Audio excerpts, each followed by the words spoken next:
प्यारे विद्यार्थियों नमस्कार। अनुपम कोचिंग क्लासेज की ऑनलाइन क्लास में आपका स्वागत है। अपन 10वीं कक्षा की विशेष कक्षा में आज दूसरा अध्याय है। पहला अध्याय और चौथे अध्याय के बारे में अपन ने अध्ययन कर लिया है, उसमें से क्या इंपॉर्टेंट था वो भी अपन ने जान लिया। आज अपन जानेंगे कि दूसरे पार्ट के अंदर क्या इंपॉर्टेंट है और कितने नंबर का ये पार्ट है। तो चलिए शुरू करते हैं। आपका जो दूसरा पार्ट है, दूसरे पार्ट का नाम है वास्तविक संख्याएं।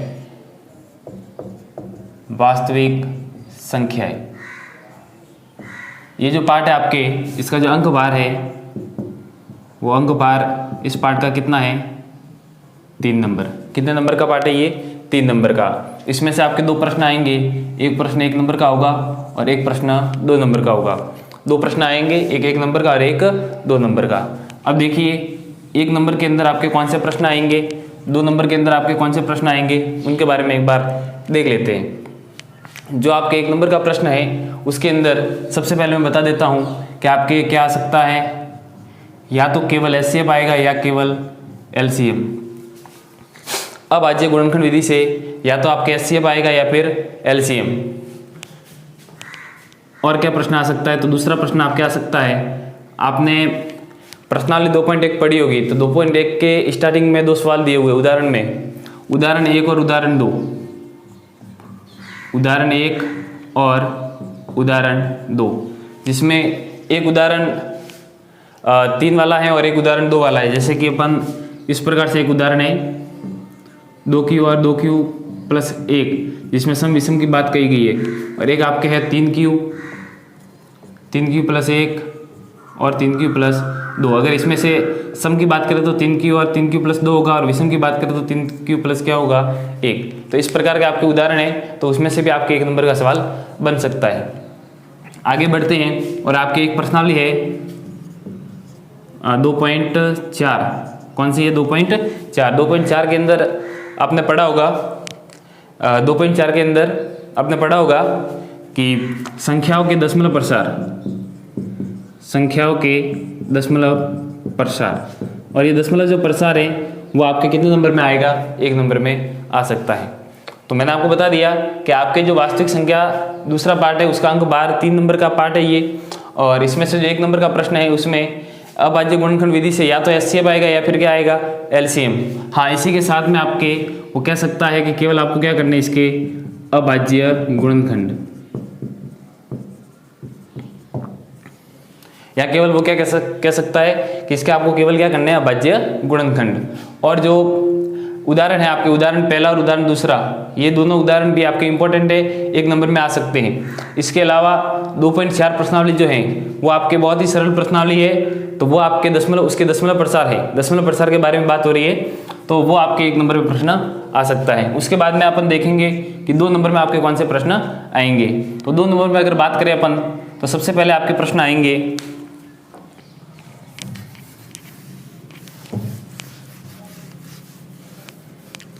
तो 2 नंबर के लिए आपके प्रश्न क्या होगा? तो सबसे पहले तो जो अपन ने अभी मैंने उदाहरण बताए थे पहला और दूसरा, उस उदाहरण में आपके केवल उस संख्याओं के बारे में ही बात हो रही थी, मतलब 2q या 2q प्लस 1, मतलब सीधी संख्याओं के बारे में बात हो रही थी। अगर उन्हीं संख्याओं के साथ में वो क्या कहता है कि इस संख्याओं का वर्ग करना है या फिर क्या करना है? घन। किसी धनात्मक पूर्णांक संख्या के वर्ग को किस रूप में लिखा जा सकता है या इसके घन को किस रूप में लिखा जा सकता है। तो अगर वो वाला सवाल आता है तो आपको कितने नंबर का होगा? वो 2 नंबर का। वो आपके प्रश्नावली 2.1 के अंदर 2.1 के अंदर पहला और दूसरा सवाल है। 2.1 के अंदर एक्सरसाइज 2.1 का पहला और दूसरा सवाल, ये जो सवाल है आपके वो कितने नंबर में आ सकता है? 2 नंबर में। एक इसी प्रश्नावली का आपके चौथा सवाल है। इसी प्रश्नावली का कौन सा सवाल है? सॉरी, चौथा नहीं है, 5वां सवाल। इसी प्रश्नावली का एक 5वां सवाल है, जिसमें लिखा हुआ है यदि संख्या 408 और 1032 के एचसीएफ को 1032x माइनस 408 गुणा 5 के रूप में व्यक्त किया जाता है तो x का मान ज्ञात करो। तो वो भी आपके 2 नंबर में प्रश्न आ सकता है। इसके अलावा ये आपके मैंने बता दिया कि 2.1 से कौन सी इंपॉर्टेंट सवाल है। अब मैं आपको बताता हूँ कि 2.2, तो 2.2 एचसीएफ और एलसीएम वाली प्रश्नावली है, एचसीएफ और एलसीएम। तो ध्यान रखना, एचसीएफ और एलसीएम दोनों अगर वो साथ में पूछ सकता है, 2 नंबर में क्या करेगा, दोनों को साथ में पूछेगा और क्या कहेगा कि आपको इसका क्या करना है, सत्यापन करना है। क्या करना है, सत्यापन। इसी के साथ में प्रश्नावली 2.2 में भाषा वाले कुछ सवाल और है, जैसे कि चौथा और पांचवा एक्सरसाइज 2.2 में अगर बात करें तो भाषा वाले सवाल है, तीसरा और चौथा। तो इन सवालों को भी आपको तैयार करना है। सरल सवाल है, कोई भारी सवाल नहीं है। एक बार आप देख लेना, समझ में आ जाएंगे। अगर समझ में नहीं आते तो आप हमारे एक बार जो दूसरे पार्ट के लिए जो हमने वीडियो बनाया वास्तविक संख्या के लिए, वो एक बार देख लेना, उसमें सारे सवालों को सॉल्यूशन दिया हुआ है। तो आपके दूसरे नंबर में मैंने बताया कि किसी धनात्मक पूर्णांक संख्या का वर्ग या घन करने के लिए अगर बात कहता है, वो मतलब सवाल है आपके 2.1 का पहला, दूसरा, ठीक है। इसके अलावा एक 5वां सवाल और मैंने बताया है। तो इन तीनों सवालों में से आपके 2 नंबर का सवाल एक बन सकता है, या फिर प्रश्नावली 2.2 जिसमें आपको HCF LCM ज्ञात करना, साथ में सत्यापन करना, या फिर तीसरा और चौथा सवाल भाषा वाला है, वो एक बार देख लेना। इसके अलावा सबसे जो इम्पोर्टेंट है, वैसे ही एक बार एग्जाम में आ चुका है, तो सांझ बनेंगे कि आपके वर्ग या घन में से कोई एक सवाल आए, लेकिन ये भी ज़्यादा इम्पोर्टेंट है। इसमें आपके वर्गमूल 2, वर्गमूल 3 और वर्गमूल 5 के अपरिमेयता के प्रमाण प्राप्त करना, इसका मैंने एक वीडियो बना दिया है, तो देख लीजिए एक बार।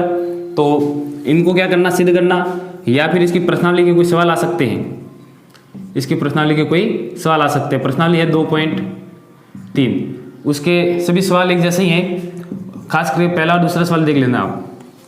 पहला और दूसरा सवाल 2 नंबर के लिए आपको प्रश्नावली में याद रखना है कि किसी धनात्मक पूर्णांक संख्या का वर्ग और घन की अगर बात करें, जो मैंने सवाल आपको 2.1 से सटवा दिया है, पहला और दूसरा।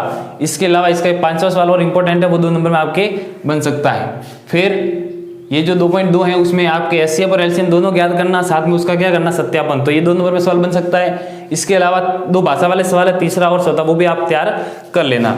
इसके बाद में 2 नंबर का एक और सवाल बताया मैंने कि 3 परमेय है, महत्वपूर्ण परमेय है तीनों, वर्गमूल 2, वर्गमूल 3 और वर्गमूल 5। तीनों को हल करने का तरीका एक जैसा है, केवल संख्या बदलती है। उसके अलावा प्रश्नावली 2.3 में से पहला और दूसरा सवाल इंपॉर्टेंट है, वो आप तैयार कर लेना।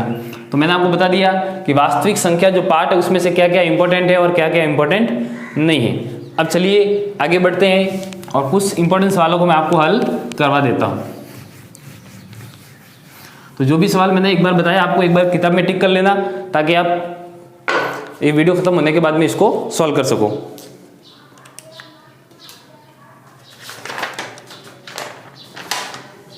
चलिए, एक तो मैं आपको इंपॉर्टेंट सवाल बताता हूं। सबसे पहले कि यदि 408 एक संख्या है और 1032 दो संख्या है, और इसका जब HCF आपको ज्ञात करना है, HCF ज्ञात करते हो वो किसके रूप में लिखते हो आप, 1032x माइनस 408 गुणा 5। सवाल है, यदि संख्या 408 और 1032 के HCF को 1032x माइनस 408 गुणा 5 के रूप में व्यक्त किया जाता है, तो x का मान ज्ञात करना। इसमें अपने को ज्ञात क्या करना, x का मान। सबसे पहले क्या कह रहा है वो, इन दोनों को किसके रूप में लिखना, HCF के रूप में। अब देखिए यहाँ पर किसी विधि का जिक्र नहीं है, बताया गया नहीं कि आपको कौन सी विधि से हल करना है। तो आप चाहो तो अब बाह्य गुणनखंड विधि से भी हल कर सकते हो, और आपकी इच्छा हो तो यूक्लिड विभाजन परमिका से भी हल कर सकते हो।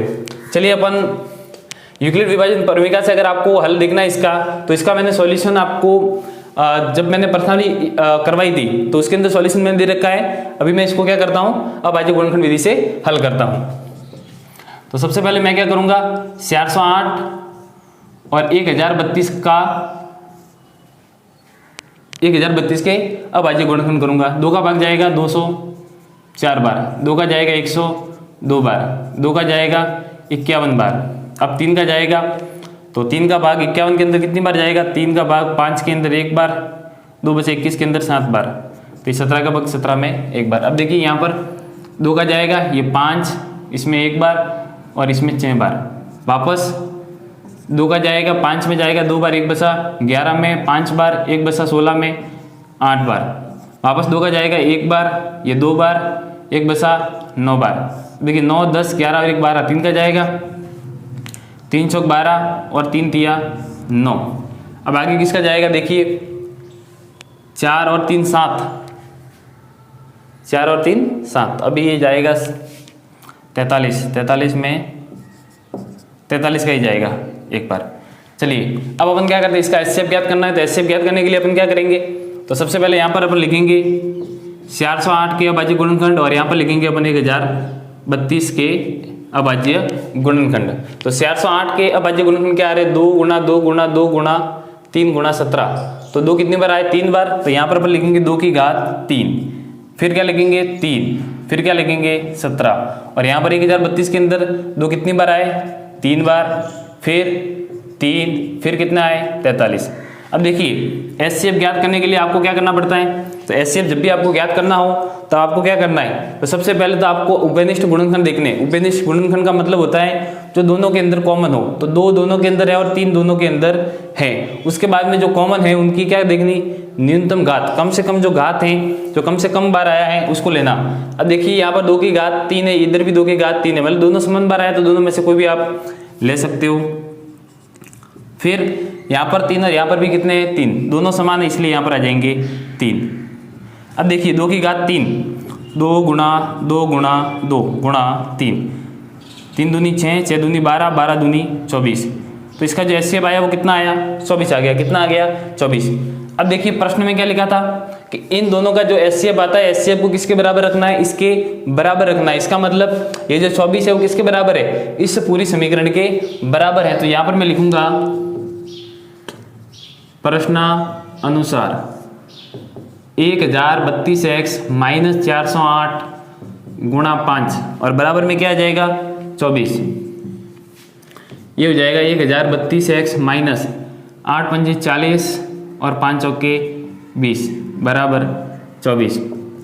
1032x बराबर ये माइनस के 2040 से पक्षांतरण करेंगे तो किसके हो जाएंगे, प्लस के 2040। अब देखिए 1032x बराबर कितना हो गया, और 2040 के अंदर 24 जोड़े तो 2064। अब यहाँ पर 1032 का x के साथ में गुणा हो रहा है, पक्षांतरण करेंगे तो क्या हो जाएगा, भाग।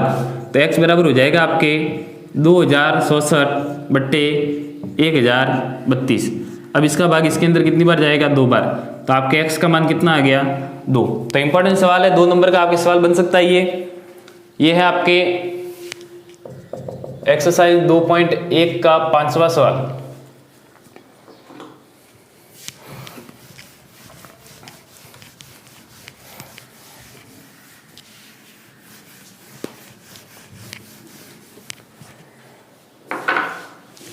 इसके अलावा और अपन सवाल देखते हैं एक बार। आप 1 नंबर के लिए एक सवाल देख लेना। उदाहरण है पहला कि जांच कीजिए कि क्या किसी प्राकृत संख्या n के लिए संख्या से की घात n अंक 0 पर समाप्त हो सकती है। उदाहरण है, इसी प्रणाली के जब खत्म हो जाएगी तो वापस स्टार्ट होगी। तो पहला उदाहरण है कि अगर n कोई प्राकृत संख्या है, n कोई प्राकृत संख्या है तो 6 की घात n जो है वो किसी संख्या, किसी अंक 0 पर समाप्त हो सकता है। तो इसके लिए अपने को पहले क्या करना पड़ेगा, जो अपने पास में अंक है 6, उसके भाज्य गुणनखंड करने पड़ेंगे। तो इसको अपन लिखेंगे 6 की घात n बराबर क्या हो जाएगा, तो 6 को क्या लिखेंगे अपन, 2 गुणा 3 की घात कितनी हो जाएगी, n। यहाँ पर 6 के अभाज्य गुणनखंड किए, कितने आए, 2 गुणा 3। अब देखिए यहाँ पर 2 और 3 दोनों की घात कितनी है, n। इसका मतलब ये n घात जो है वो 2 के ऊपर भी होगी और 3 के ऊपर भी होगी। तो 2 की घात n गुणा 3 की घात n। अब सुनिए, अगर कोई संख्या 0 पर समाप्त होती है तो उसके लिए क्या जरूरी है, तो उसके जो अभाज्य गुणनखंड है उसमें 2 चीजें आनी बहुत जरूरी है। पहली चीज तो है कि उसमें 2 होने चाहिए, तो इसमें भी है। दूसरी चीज जरूरी क्या है, उसमें 5 भी होने चाहिए, तो इसमें 5 नहीं है। इसका मतलब ये अंक 0 पर समाप्त नहीं होगी। तो अपन लिखेंगे 6 की घात n अंक 0 पर समाप्त नहीं होगी,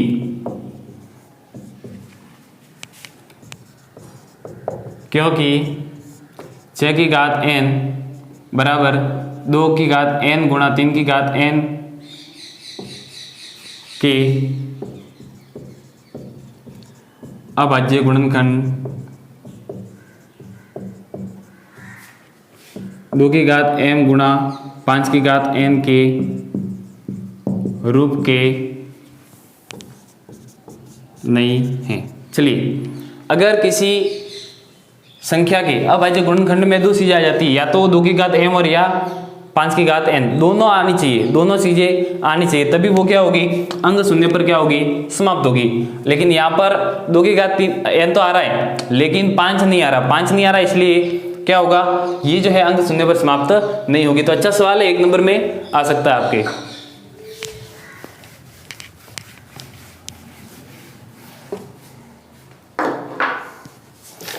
इसके अलावा आप 2.2 के एक बार सवाल देख लेना, मैंने सॉल्यूशन पूरा करवाया हुआ है, उसमें आपके एचसीएफ और एलसीएम ज्ञात करना और साथ में उसका सत्यापन, ये 2 नंबर में सवाल बन सकता है आपके।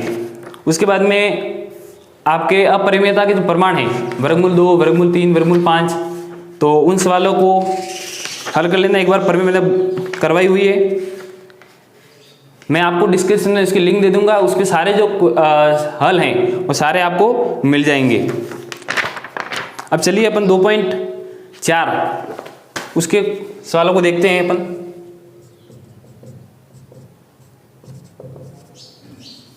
इसमें से आपके 1 नंबर का अच्छा सवाल बन सकता है, जैसे कि यहाँ पर मैं एक सवाल का उदाहरण लेता हूँ आपके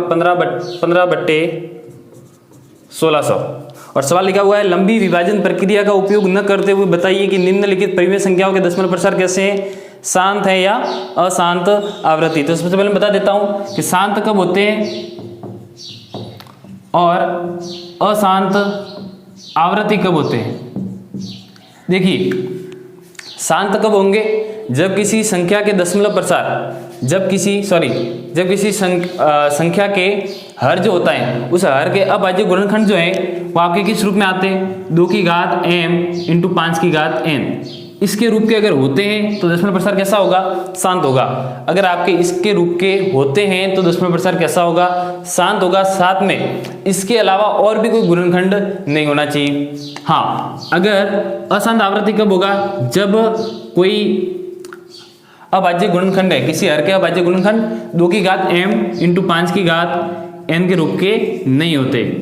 नहीं होने का मतलब 2 आता है, 5 भी आता है, लेकिन इसके साथ में कोई संख्या आ जाए तो वो अशांत आवृत्ति होगा। हाँ, इसके साथ में एक आता है अशांत अनावर्ती।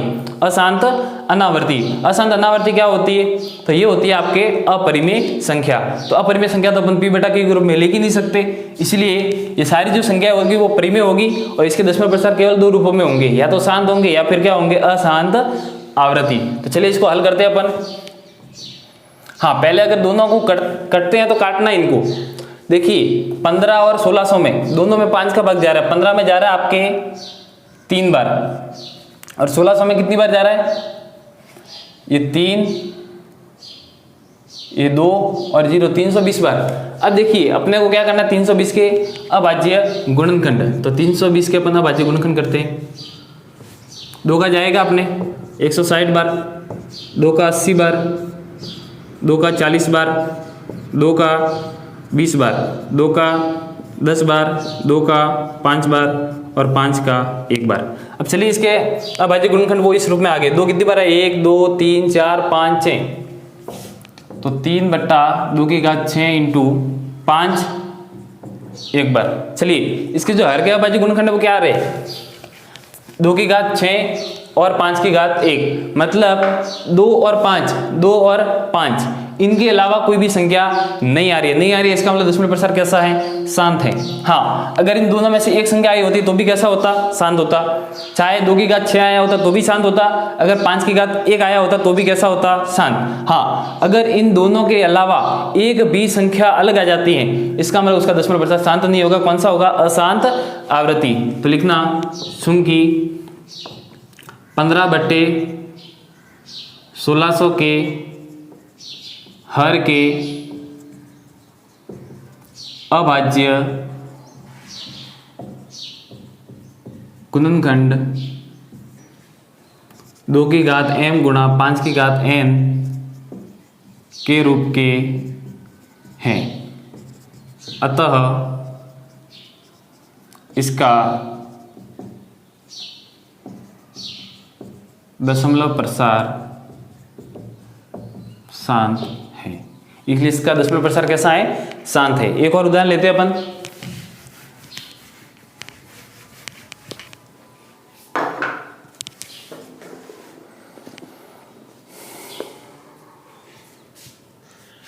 एक उदाहरण जैसे कि इसमें 5वां लिखा हुआ है, 129 बट्टा 2 की घात 2, 5 की घात 7 और 7 की घात 5।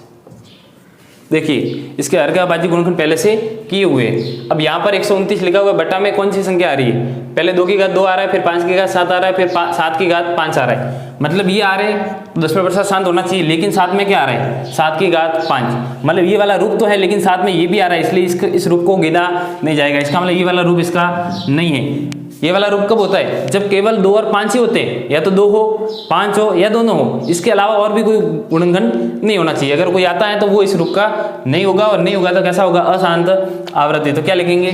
सुंकी 129 बट्टा 2 की घात 2, 5 की घात 7 और 7 की घात 5 के हर के अभाज्य गुणनखंड 2 की घात m इंटू 5 की घात n के रूप के नहीं है, अतः इसका दशमलव प्रसार अशांत आवृत्ति है। इसलिए इसका दशमलव प्रसार क्या है? अशांत आवृत्ति। चलिए ये अपने 2.4 का जो पहला सवाल मैंने बताया वो हो गया आपके। इसी तरह से आपके दूसरा सवाल है, निम्नलिखित परिमेय संख्याओं के दशमलव प्रसार लिखिए, बताइए कि ये शांत है। मतलब पहले से ये दिया हुआ है कि वो दशमलव प्रसार कैसे हैं? शांत है। ठीक है, और आपको इनके दशमलव प्रसारों को लिखना है। दशमलव प्रसार को क्या करना है? लिखना है। देखिए यहाँ पर बिना लंबी विभाजन प्रक्रिया के आपको बताना था कि इनका दशमलव प्रसार केवल कैसा है? शांत है या अशांत आवृत्ति है। लेकिन अभी जो सवाल है उसमें आपको दशमलव प्रसार क्या करना है? लिखना है। तो ये 2.4 का जो है मैं आपको पहला सवाल बताता हूँ। लिखा हुआ है 13/125। इधर भी आपको 125 के क्या करने पड़ेंगे? अभाज्य गुणनखंड करोगे तो ये आ जाएगा आपके 5 की घात 3। क्या आ रहा है? 5 की घात 3। देखिए अगर किसी भी संख्या का आपको दशमलव प्रसार लिखना है, किसी भी संख्या का दशमलव प्रसार लिखना है, तो आपके पास में 2 चीजें होनी चाहिए। क्या होनी चाहिए? 2 चीजें। पहले तो क्या होनी चाहिए? 2, फिर क्या होना चाहिए? 5। फिर इनको आपको किस रूप में लिखना है? 10 के रूप में। ये कब लिखा जाएगा? जब आपके क्या होगा? 2 इंटू 5। अब चलिए इसकी घात अगर कोई भी है तो आप इसकी घात भी कोई भी लगा सकते हो। मतलब आपके जो गुणनखंड आ रहे हैं उसको क्या बनाना? 10 के रूप में बनाना। 10 के रूप में बनाने के लिए दोनों की घातों को क्या करना पड़ेगा? समान करना पड़ेगा। तो यहाँ पर 5 की घात कितनी है? 3 है, लेकिन 2 तो है ही नहीं। 2 है ही नहीं, इसलिए आप क्या करोगे? एक काम करो, इधर 2 की घात 3 लगा दो। लेकिन मर्जी से लगा नहीं सकते, इसलिए 2 की घात 3 लगाया नीचे, तो ऊपर भी क्या करना पड़ेगा? 2 की घात 3 लगाना पड़ेगा, क्योंकि अंश और हर को समान संख्या से गुणा कर सकते हैं और समान संख्या से भाग भी दे सकते हैं। तो अब ये अपने पास में क्या हो जाएगा? तो ऊपर हो जाएगा 13 इंटू 2 की घात 3 का मतलब 2 गुणा 2 गुणा 2, 2 दूनी 4, 4 दूनी कितना हो जाएगा? 8। और यहाँ पर देखिए 5 की घात 3 है और 2 की घात भी कितनी है? 3। यदि 2 संख्या हैं, एक सूत्र था अपने 9वीं क्लास में कि a की घात m है और b की घात भी क्या है? m। आधार अलग है लेकिन घातें क्या है? समान है। तो दोनों आधारों का क्या हो जाएगा? गुणा, और घात क्या लग जाएगी? कॉमन लग जाएगी। तो यहाँ पर जो घात है वो 3, दोनों के ऊपर समान घात है, इसलिए 5 इंटू 2 की घात कितनी हो जाएगी? 3। घात कितनी हो जाएगी? 3। चलिए अब इन दोनों का गुणा करते हैं। 8 3 24, हासिल के 2, 8 और 2 10, 104। और यहाँ पर 5 दूनी कितने हो जाएंगे? 10। आपको क्या करना है? जो भी हर में संख्या आती है उसके अभाज्य गुणनखंड करना। अभाज्य गुणनखंडों को किस रूप में लाना? 10 की घातांक के रूप में। 10 की घात कोई भी आ सकती है। अब देखिए 10 की घात कितनी है? 3। इसका मतलब ऊपर जो है वो 3 संख्या के बाद में क्या लगाना? दशमलव। तो ये 1, ये 2 और ये 3 संख्या हो गई, तो आपने क्या लगा दिया? आप दशमलव लगा दिया। अब इसके आगे कोई संख्या नहीं था, आप क्या लगा दो? 0। तो इसका मतलब दशमलव प्रसार क्या हो गया? 0.104। तीसरा सवाल है इसी के अंदर। देखिए इसमें दूसरे में जो सवाल है वो आप देख लेना, सभी इस तरह के ही सवाल हैं। एक है इसमें तीसरा सवाल, नीचे दिए गए दशमलव प्रसार के लिए निर्धारित कीजिए कि यह संख्या परिमेय संख्या है या नहीं है। यदि ये परिमेय संख्या है तो इसके हर के अभाज्य गुणनखंड के बारे में आप अपनी टिप्पणी दीजिए। इसमें आपके 3 प्रकार के दशमलव प्रसार आपको बताए गए हैं। 3 प्रकार के दशमलव प्रसार बताए गए हैं। चलिए मैं तीनों सवालों को लिख देता हूँ एक बार। 0.120 1200 120000 1200000।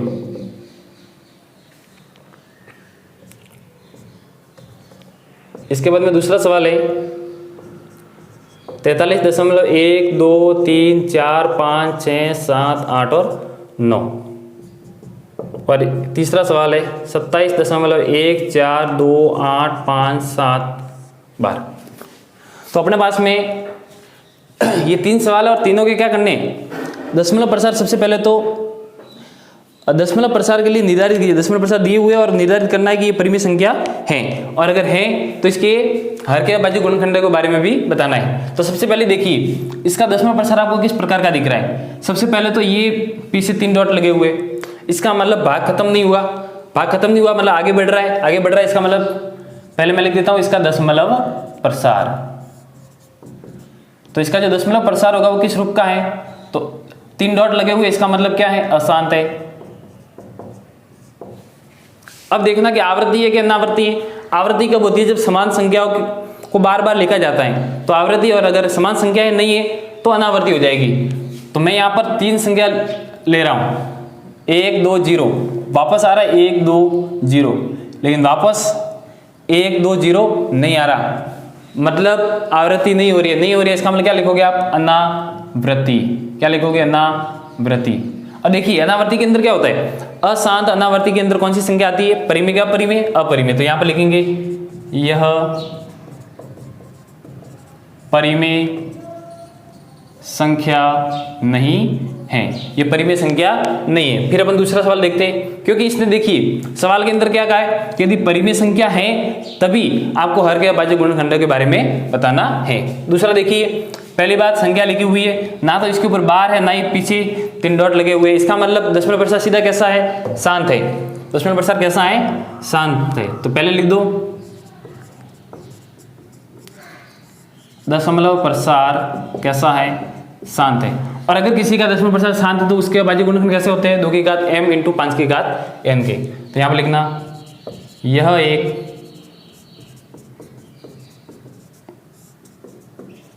परिमेय संख्या है तथा इसके हर के अभाज्य गुणनखंड 2 की घात m × 5 की घात n के रूप के होंगे। ठीक है, ये हो गया अपने दूसरा सवाल। और तीसरा सवाल देखते हैं। तीसरा सवाल है आपके 27.1428557 के ऊपर क्या लगा हुआ है, बार। बार का मतलब इसमें भी भाग खत्म नहीं हुआ, या तो आपके क्या लगे हुए आ सकते हैं 3 डॉट, या फिर क्या आ सकते हैं इसके ऊपर क्या लगा हुआ आ सकता है, बार। इसका मतलब इसका दशमलव प्रसार कैसा होता है आपके, आसान। तो लिखना दशमलव प्रसार। देखिए दशमलव प्रसार इसका कैसा होगा, अशांत। कैसा होगा, अशांत। लेकिन आवृत्ति हो गया या अनावृत्ति, इसके ऊपर क्या लगा हुआ है, बार। बार का मतलब होता है ये वाली जो संख्या वो क्या आएगी, बार बार आएगी, बार बार आएगी। इसका मतलब क्या होगी, आवृत्ति होगी। तो यहाँ पर लिखना आपको अशांत आवृत्ति, अशांत आवृत्ति। और फिर यहाँ पर लिख देना यह एक परिमेय संख्या है तथा इसके हर के अभाज्य गुणनखंड। देखिए दशमलव प्रसार देख लीजिए, अशांत आवृत्ति। अशांत आवृत्ति का मतलब इसके रूप का नहीं होगा। तो हर के अभाज्य गुणनखंड 2 की घात m × 5 की घात n के रूप के नहीं होंगे। ठीक है, इस तरह से मैंने 2.4 जो मैंने सॉल्यूशन करवाया हुआ नहीं है, वैसे सॉल्यूशन उसका आज शाम को आ जाएगा, लेकिन फिर भी मैंने आपको बता दिया कि इसमें से कौन से सवाल इंपॉर्टेंट है। सभी सवाल इंपॉर्टेंट है, 1 नंबर के लिए आपके कौन सा भी इसमें से सवाल आ सकता है, और सभी सवाल कैसे हैं, इजी भी है।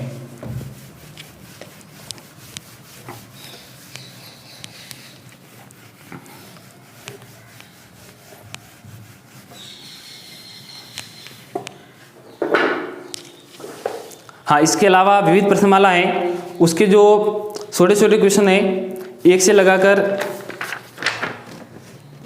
कहाँ तक है, ये 10 तक तो है, बस है, वो सारे एक बार देख लेना, सबसे अच्छे क्वेश्चन है उसमें से। जैसे कि आपके पहला प्रश्न आया हुआ है, पहला प्रश्न बोर्ड एग्जाम में आया हुआ है। 5वां प्रश्न भी अच्छा है, जिसका 10वां प्रश्न वाला था, मैंने बता दिया आपको। एक 7वां प्रश्न है, जैसे कि 7वां प्रश्न है कि सबसे न्यूनतम संख्या जिससे वर्गमूल 27 को गुणा करने पर एक प्राकृत संख्या प्राप्त होगी। सबसे न्यूनतम संख्या जिससे अपन वर्गमूल 27 का गुणा करेंगे तो वो क्या हो जाएगी, एक प्राकृत संख्या। प्राकृत संख्या का मतलब क्या होता है, प्राकृत संख्या 1 से स्टार्ट होकर अनंत तक चलती है, मतलब कोई भी संख्या वर्गमूल के अंदर नहीं आती है। जैसे मतलब इसको वर्गमूल से अपन बाहर निकालेंगे तो ये क्या बन जाएगी, एक प्राकृत संख्या। और वर्गमूल से बाहर निकालने के लिए अपन को कम से कम की छोटी से छोटी संख्या का गुणा करना पड़ेगा। तो सबसे पहले अपन क्या करते हैं, 27 के अभाज्य गुणनखंड। 3 का जाएगा 9 बार, 3 का 3 बार और 3 का 1 बार। तो अपने पास में टुकड़े क्या आ रहे हैं, 3 गुणा 3 गुणा 3। देखिए अगर किसी संख्या को दशमलव से बाहर निकालना है तो उसके लिए दो दो का समूह बनना चाहिए, अभाज्य गुणनखंडों के समान संख्याओं के दो दो के समूह। तो यहाँ पर 3 का एक समूह बन रहा है, लेकिन 3 है ये अकेले है, इनके साथ में अगर 3 और आ जाए तो इसका एक और समूह बन जाएगा, और इससे ये क्या होगा, वर्गमूल से बाहर आ जाएंगे। तो इसके लिए अपन क्या करेंगे, वर्गमूल 3 अंदर लाने के लिए अपन किससे गुणा करेंगे, तो वर्गमूल 27 को वर्गमूल 3 से गुणा करने पर। अब देखिए वर्गमूल 3 से अपन क्या करते हैं, इसका गुणा करते हैं, 3 गुणा 3 गुणा 3 और गुणा वर्गमूल 3। अब देखिए ये क्या हो जाएगा, वर्गमूल वाली संख्या, ये भी वर्गमूल वाली है तो वर्गमूल के अंदर आ जाएगी ये भी। तो 3 गुणा 3 गुणा 3 गुणा 3, इसका भी जोड़ा बन गया, इसका भी जोड़ा बन गया। तो इससे बाहर क्या आ गया, ये 3 और 3 इससे बाहर आ गए, मतलब 9। अब देखिए वर्गमूल से बाहर लाने के लिए आपने किससे गुणा किया, वर्गमूल 3 से, तो लास्ट में लिख देना। अतः वर्गमूल 27 को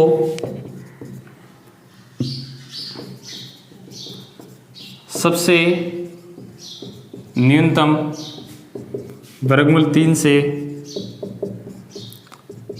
गुणा करने पर यह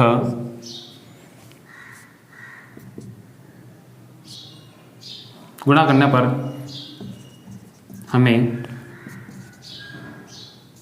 प्राकृत संख्या प्राप्त हो जाएगी, प्राकृत संख्या प्राप्त हो जाएगी। इस तरह से अपने ये मैंने बता दिया विविध प्रश्नमाला का 7वां सवाल था, इंपॉर्टेंट था। इसके अलावा 8वां सवाल है, यदि दो परिमेय संख्याओं के एचसीएफ और एलसीएम बराबर हो तो संख्या कैसी होनी चाहिए, संख्या कैसे होनी चाहिए, दोनों समान होगी। अगर संख्या समान है तो उनका एचसीएफ भी समान आएगा और एलसीएम भी क्या आएगा, समान आएगा। अब देखिए अगला 9वां सवाल है, यदि ए तथा 18 का एचसीएफ और एलसीएम दोनों चीजें दी हुई है, ए और 18 दो पूर्णांक दिए हुए हैं, और इसका जो एचसीएफ है, एचसीएफ आपको कितना दिया हुआ है, 2, और आपको एलसीएम कितना दिया हुआ है, 36। अब आपको क्या ज्ञात करना है, इस ए का मान ज्ञात करना है। जब मैंने आपको ये पर्सनली सॉल्व करवाई थी तो उसमें आपके ए और 18 इन दोनों के लिए मैंने एक सूत्र बताया था कि दोनों पूर्णांकों का गुणनफल बराबर क्या होता है, एचसीएफ गुणा एलसीएम।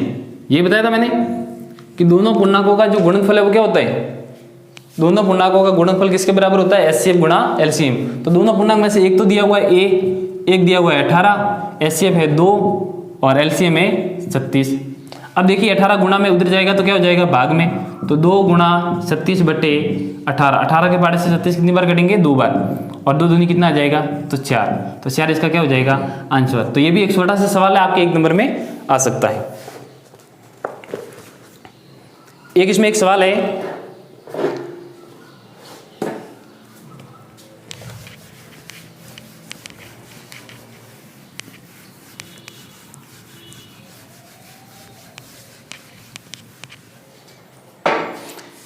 एक सवाल है आपके विविध का है 10वां सवाल, विविध का 10वां सवाल है कि यदि n एक प्राकृत संख्या है, n एक प्राकृत संख्या है, तो 6 की घात n माइनस 5 की घात n में इकाई का अंक है, इसमें इकाई का अंक क्या होगा। चलिए आप एक काम कीजिए, 6 की घात 1 लीजिए और 5 की घात भी 1 लीजिए, मतलब n बराबर आपको सबसे पहले कितना लेना है 1, तो यहाँ पर 6 माइनस 5 बराबर कितना हो जाएगा 1। अब n बराबर 2 लीजिए, 2 ले लीजिए, तो 6 की घात 2 माइनस 5 की घात भी 2, तो 6 का स्क्वायर कितना होता है 36, 5 का स्क्वायर कितना हो रहा है 25।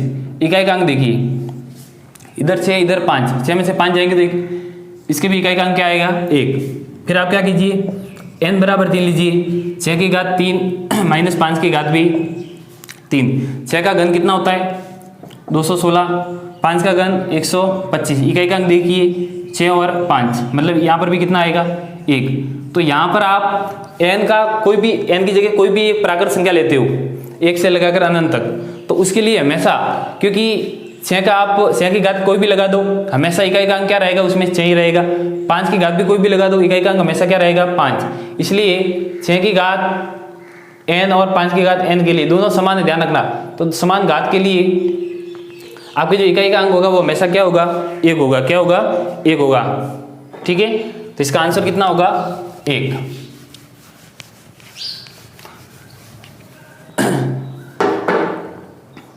एक इसमें से एक सवाल है 18वां सवाल है, एक आयताकार बरामदा 18 मीटर, एक आयताकार बरामदा है 18 मीटर 72 सेंटीमीटर लंबा, 13 मीटर 20 सेंटीमीटर चौड़ा, इसमें समान विमाओं वाली वर्गाकार टाइलें लगानी है, इस प्रकार के टाइलों की न्यूनतम संख्या ज्ञात कीजिए। ऐसा सवाल एक बार देख लेना, इंपॉर्टेंट है, ठीक है।